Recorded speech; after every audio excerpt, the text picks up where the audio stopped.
அப்படி எதிர்த்தா சில சிராய்ப்புகளை தவிர பெரிய பாதிப்பு எதுவும் ஏற்பட வாய்ப்பில்லை.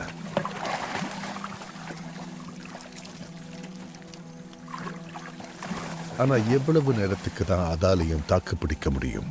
அந்த குளத்தை விட்டு வெளியே வருது. நீர் யானைக்கு இது பாதுகாப்பு இல்லை.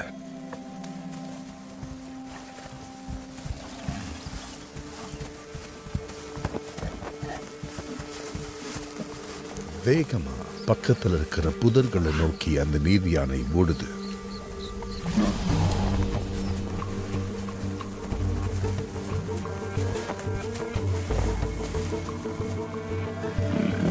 இது சிங்கத்துக்கு ரொம்ப ஆபத்தான சூழ்நிலை. பிரம்மாண்டமான நீர் யானையால அதை சுத்தி மரத்துல அடிக்க முடியும்.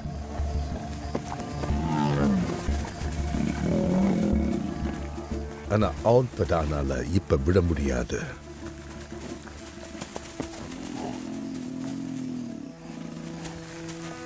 சிங்கத்தோட எடையை மாதிரி 6 மடங்கு கொண்டது நீர் யானை.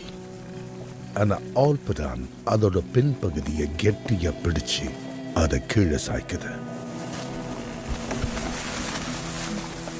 ஆனா சாய்க்கிறது மட்டும்தான். விழுந்த உடனே நீர் யானை எந்திரிக்குது.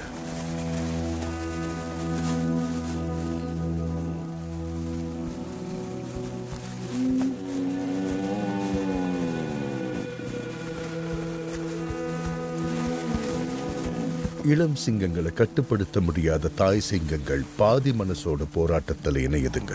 ஏன்னா நீர் யானை மயங்கிற வரைக்கும் அதை களைப்படைய செய்யணும்னு அதுங்களுக்கு தெரியும்.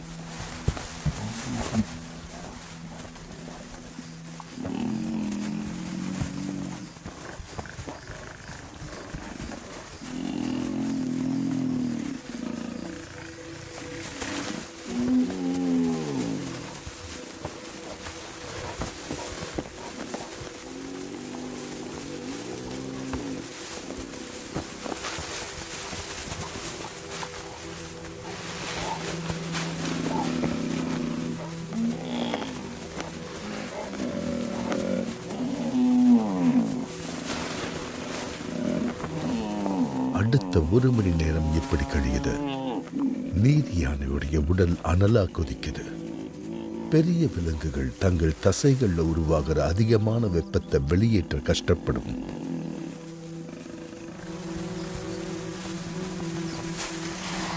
ஆனா இந்த நீர் யானை இன்னமும் தெளிவாதான் இருக்கு.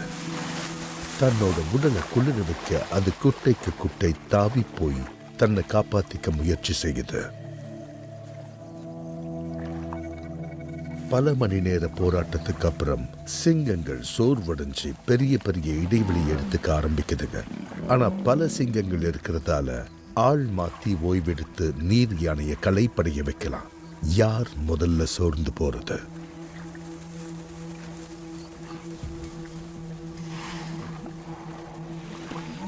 இந்த குட்டை நீர் யானையோட இடுப்பு பகுதியை பாதுகாப்பா வச்சிருக்கு.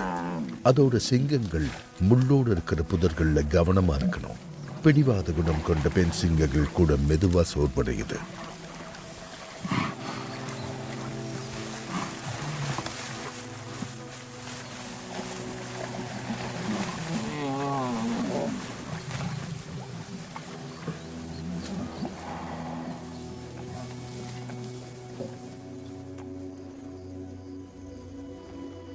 சுமார் 6 மணி நேரமா இந்த போராட்டம் போய்கிட்டே இருக்கு. தன்னை கொல்லக்கூடிய பெரிய வாய்ப்பை நீர் யானை கொடுக்கல. நீர் யானைகள் சிங்கங்களுக்கு இரையாகிறது அரிதான விஷயம். இந்த மாதிரி சமயங்கள்ல கூட சிங்கங்களோட இறை பட்டியல்ல நீர் யானை இருக்காது. கடைசியா யாரும் இதுல வெற்றி பெறல. போராடின 2 பேருமே சோர்வடைஞ்சு விட்டு கொடுத்துட்டாங்க. இந்த நீர் யானைக்கு ஆயுசு கெட்டின்னு சொல்லலாம். சிங்கங்கள் பார்க்கிற இடத்துல எல்லாம் எருமைகள் மட்டுமே நம்பகமான உணவு ஆதாரமா இருக்கு. ரோங்காய் ஆத்தோட ஓரமா வளர்ந்த புல்வெளிகளுக்கு மத்தியில 3 மாட்டு மந்தைகள் போய்கிட்டு இருக்கு. பெரும்பாலான தாவர உண்ணிகள் இந்த புல்ல சாப்பிடாது. இந்த இடத்தையே தவிர்க்கும். இந்த காட்டு கால்நடைகள் செரிமானத்துக்கு கடினமான இந்த புல்லையும் சாப்பிடக்கூடியது.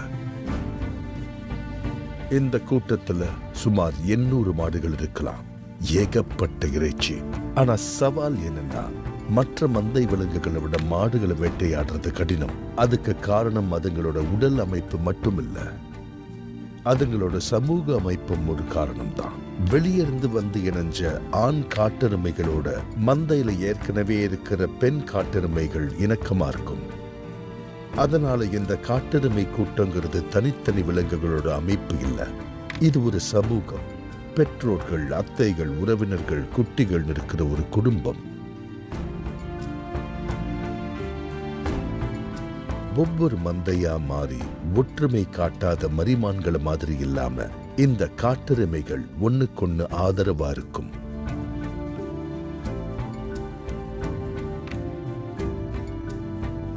அதே நேரத்துல ஒவ்வொரு மந்தையிலையும் விதியை மீற சிலது இருக்கும். தன் சொந்த வழியில போகணும்னு கவனக்குறைவா முடிவுகள் எடுக்கிற காட்டெருமைகள் அது. ஒரு பெண் காட்டெருமை தனியா இருக்கிறத சிங்கங்கள் பாக்குது. காட்டெருமை அதை தாமதமா கவனிக்குது. பெரிய பொருட்களை தாண்டி சிங்கங்கள் காட்டெருமையை சுத்தி வளைக்குது.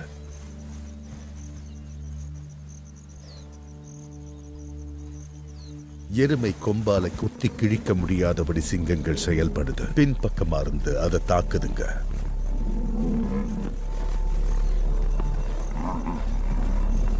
ஒரு பெண் சிங்கம் தைரியமா முன்னிருந்து தாக்குது. அந்த எருமையோட கழுத்து தசையை அது பிடிக்கணும்.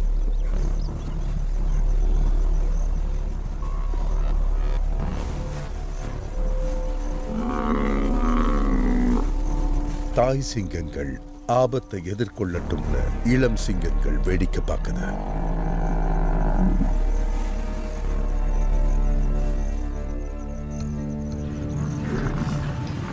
மீட்டர் தூரத்துல மந்தை திரும்ப வருது. எருமைகளுக்கு கண் பார்வை சரியா இருக்காது. ஆனா மாட்டிக்கிட்ட எருமையுடைய கூக்குரல் அதுங்க கவனத்தை ஈர்க்குது. ஒரு பெரிய படையை அங்கு வந்து சேருது.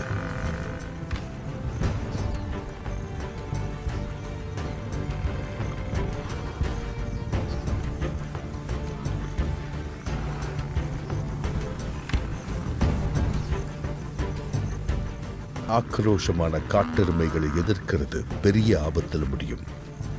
இது ஆல்படானுக்கு கூட நல்லா தெரியும். இவ்வளவு நேர உழைப்பும் வீண். சிங்கங்கள் இரையில்லாம விரட்டி அடிக்கப்படுது.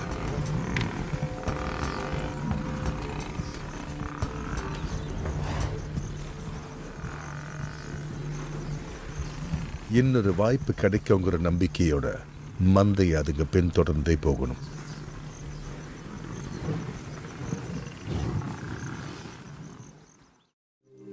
சிங்கங்கள் வலிமையானவை, நிதானமானவை.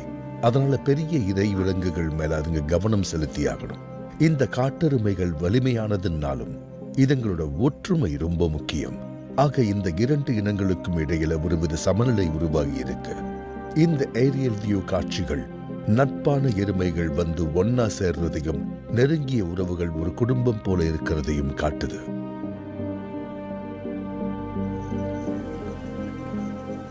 இந்த இனக்குழுவோட ஒற்றுமை வியக்கத்தக்க வகையில பயனுள்ளதா இருக்கு.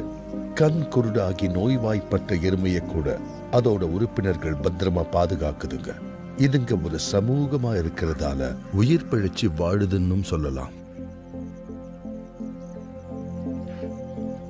போகும்போதே பாதையை கண்டுபிடிக்கிறவங்க, மந்தையோட இரு பக்கத்தையும் பாதுகாக்கிறவங்கன்னு இந்த கூட்டம் ஒரு மொத்த உயிர் இணைப்போடு செயல்படுது.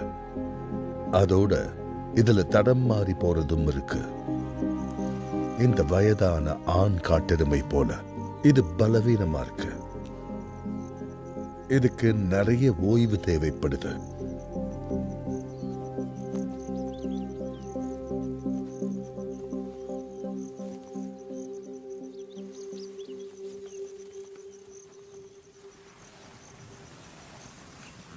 பசியோடு இருக்கிற பெண் சிங்கங்கள் தங்கள் வேலையை தொடர்ந்து செய்யுது. மந்தையை தொடர்ந்து போய் பாதுகாப்பு வட்டத்தில் ஏதாவது குறைகள் இருக்கான்னு பார்க்குது. வழி மாறி கூட்டத்தை விட்டு தனியா பிரிஞ்சவங்களையும்